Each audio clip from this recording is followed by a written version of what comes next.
Hi, and welcome to Gen X Quench. Today I want to let you in on a little secret. I just found out that I've got something in common with Idris Elba. That's right. I've got something in common with Stringer Bell for those of you who are fans of HBO show The Wire, one of the best shows on TV ever. But what I found out is his father is from Sierra Leone. And I found out recently through taking the African Ancestry DNA Test that my mother, going back 5 generations, her mother's mother is originally from Sierra Leone. And that was exciting because I've also found out that once you have proof of ancestry, either through your mother's side or your father's side, you can actually get citizenship in Sierra Leone. That's right, citizenship. And for African Americans, that's an interesting concept because none of us typically know from whence we originated in terms of which country in Africa we originated. So the fact that they are one, I would say the cleanest process in terms of allowing those from the African diaspora to get citizenship, this is exciting news. Ghana has a process as well, but it's a much longer time frame.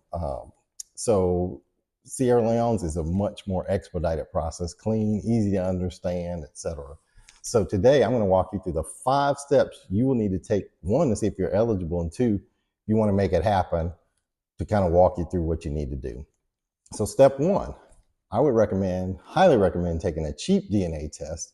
I use the MyHeritage DNA test for $39 because I found out they have Sierra Leone is one of the countries that they test DNA for. So when I took that test, I was happily surprised that I had 13.3% Sierra Leone DNA within myself. So that was exciting. So I went to step 2.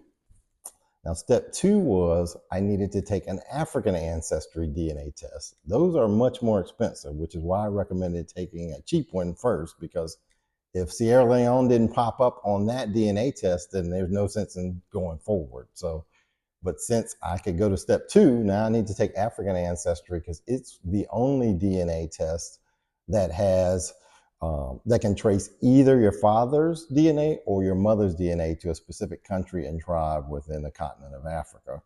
So that was what I needed to do. So I first took the Patri test, which stands for patriarchal test, the Patri clan test, and found out my father's father was from Guinea-Bissau, which is a Western African country, very small, I think the smallest country in the continental Africa.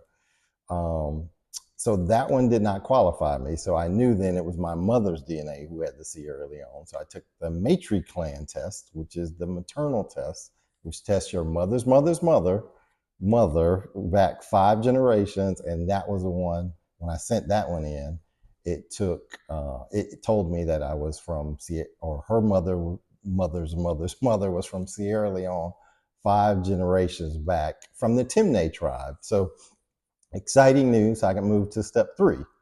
Step 3 is if you have citizenship, you're going to want to get from African Ancestry an official certificate, basically putting your full legal name. I would recommend putting the name on your passport or your birth certificate. On that certificate, and it'll tell you, hey, this person has maternal DNA from Sierra Leone and the Timne tribe. So, and you can order additional copies for relatives. So if they want to get citizenship, like for instance, my sister, now that I've tested myself, I ended up ordering her a copy and her full name. So if she ever wants to get citizenship, she can do it too. So that's another advantage. And that may be something you want to do too, go in with a sibling.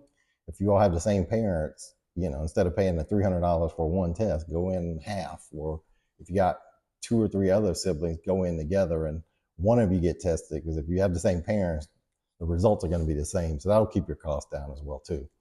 So get your certificate. Step 4, you're going to want to plan. Actually, it's starting in 2025. At the time of this video, you have to go there twice. The beginning of the year, typically in April, and then the end of the year. So the beginning of the year, I think you do some cultural trips, some tours. They educate you about the country, and you'll get your biometrics test done for when they run your fingerprints, et cetera, take your fingerprints for your passport. And then in November, I believe you'll come back and get your passport, as well as having an African naming rights ceremony. So that is what you will have to plan to do. And then step 5, you're going to want to collect and organize all the necessary paperwork needed to submit to be approved for citizenship. So those are the steps. I'll do I'll plan to do a part 2 video for you, just to let you know a couple of things. One, first, what paperwork will you need to collect, or what are the things that you will need to submit to the government of Sierra Leone to be approved? And then secondly, why might a person actually want citizenship to Sierra Leone? I really had never heard of the country. I'd heard of Ghana in West Africa, and some of the other countries, obviously Nigeria. That's the country with the largest ancestry for African Americans history. Most of our genetic materials from that country on a larger scale. But why might a person want citizenship?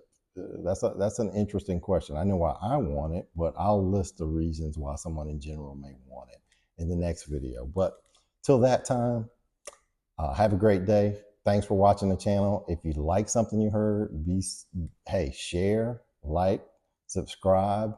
We love to have more people following us. And with that being said, have a great day. Take care.